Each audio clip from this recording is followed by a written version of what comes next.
got the easiest and most delicious butternut squash sweet potato soup that's perfect for fall. And I can't tell you how fast it comes together. So I'm gonna start off with sauteing a chopped red onion in my pot with a little bit of olive oil. So let me make sure I'm plugged in. I am, and I'm on. So I'm gonna put about maybe a tablespoon of olive oil right into my stock pot. And then I'm gonna grab my red onion and put that in with my oil. I'm gonna let it heat up for just a moment. I'm grabbing a spoon. So I'm gonna tell you what I did before this as I get my red onion sauteing.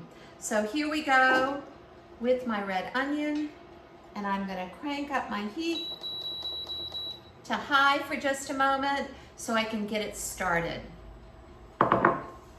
So here's what I did before I turned on the camera so that I could show you everything in about 5 or 6 minutes. Ah, listen to the sizzle of that red onion, and it smells so good. So here's what I did. I took about a pound of sweet potatoes, which was about 2 or 3 small sweet potatoes. I'm gonna turn it down a little bit now. 2 or 3 small sweet potatoes. And I chopped the sweet potatoes. I peeled and chopped it. If I had nicer skins on my sweet potatoes, I probably would have kept them, but they were kind of gnarly. So I chopped it pretty finely because I wanted it to cook quickly. And then next up, I took about a pound of butternut squash, and I chopped that coarsely.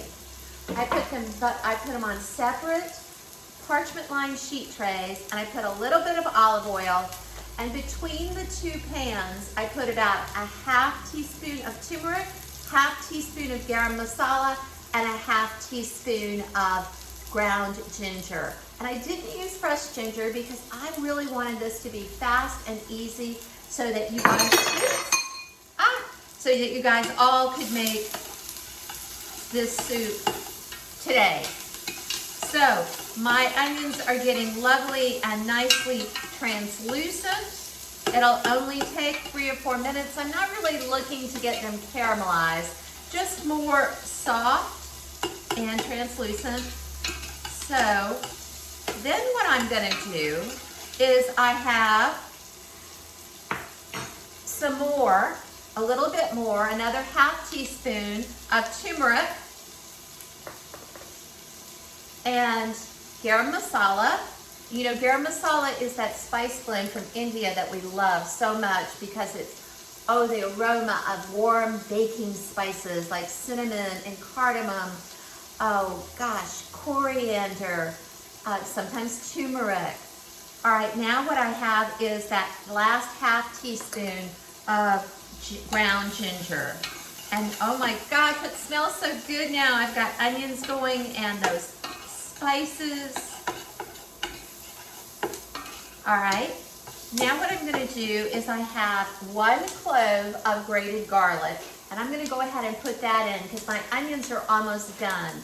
And I'm not gonna put that garlic in until the onions are done so that the garlic doesn't burn. So there we go.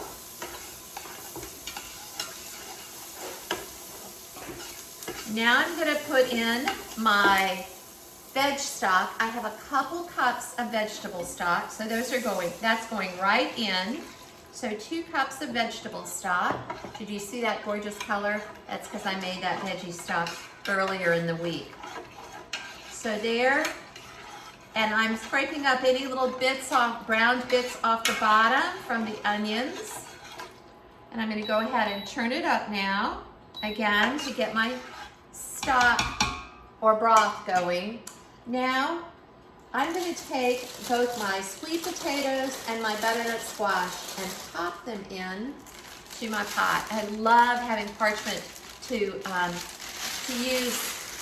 put it right in without having to hold up the pan, even though the pans are no longer warm. So much easier to just pick up the parchment and put it right in my pot. Oop, I missed just a couple, so I'll put those in. Alrighty, So now I'm just gonna let this cook for just a moment over high heat. And at home, what I want you to do is I want you to let this simmer for about 10 minutes. So you're gonna bring it up to where you see the bubbles on top, so it's gonna start boiling, then turn it down and let it simmer around 10 minutes, maybe 15 if you'd like. All you're doing is basically warming up the squash, making it even a little bit softer, and letting those flavors mingle and meld. And I don't know whether I told you how long to cook the squash. If I didn't, it's about 20 to 25 minutes. The sweet potatoes got done before my squash did, but it won't take long if you cut your squash and sweet potatoes in small pieces. And that actually allows them to get more caramelized on the outside too, with the browning from the oven. So next up, what I'm gonna do before I forget is I do wanna put a little bit of salt and pepper in here. So just a little bit of salt, and I made my own veggie stock. It didn't have any salt in it, so I do want to have a little salt. So I'd probably put about a ½ teaspoon in there. And then I'm using my fun pepper grinder to give it a healthy dose of black pepper. And remember that when we use turmeric, if we use good oil, like olive oil, and black pepper, that ramps up the bioavailability. It makes that turmeric better, even better for us. And we love turmeric, not only for the color, for that earthy flavor, but because it's so full of nutrition. And you know what? This soup is going to be such a pretty color when it's done. So I'm definitely doing a little bit of simmering now. And in just a minute, I'm going to puree this soup.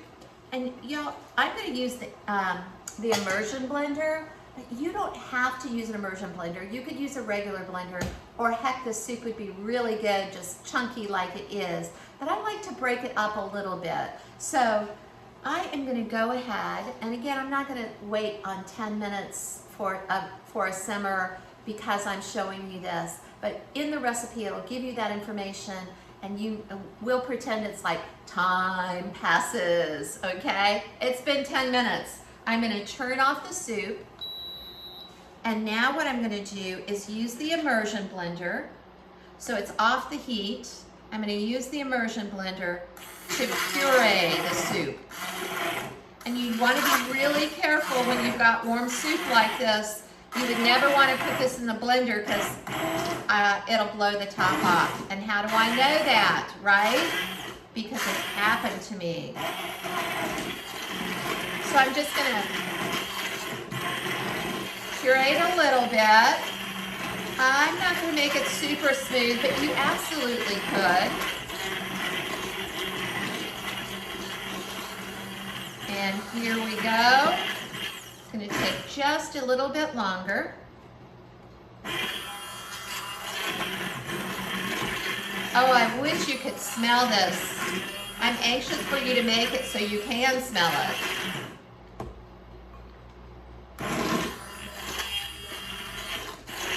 Okay, it's almost there.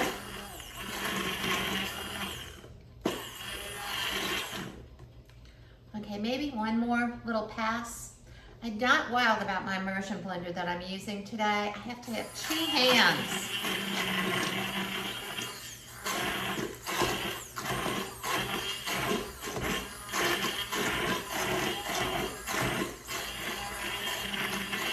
Okay,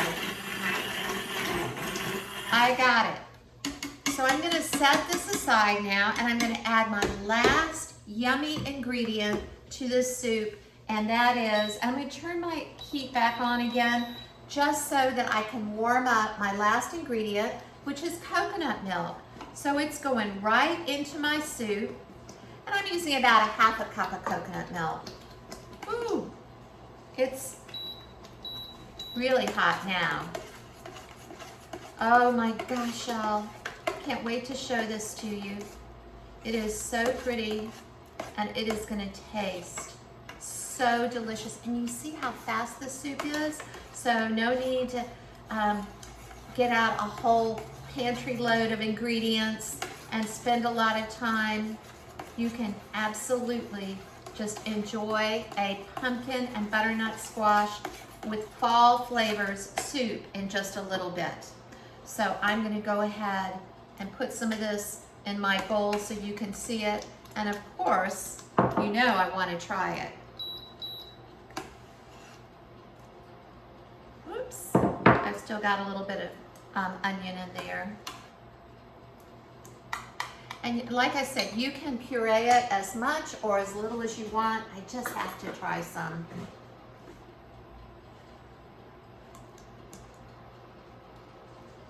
Oh my gosh, you guys, it is so good.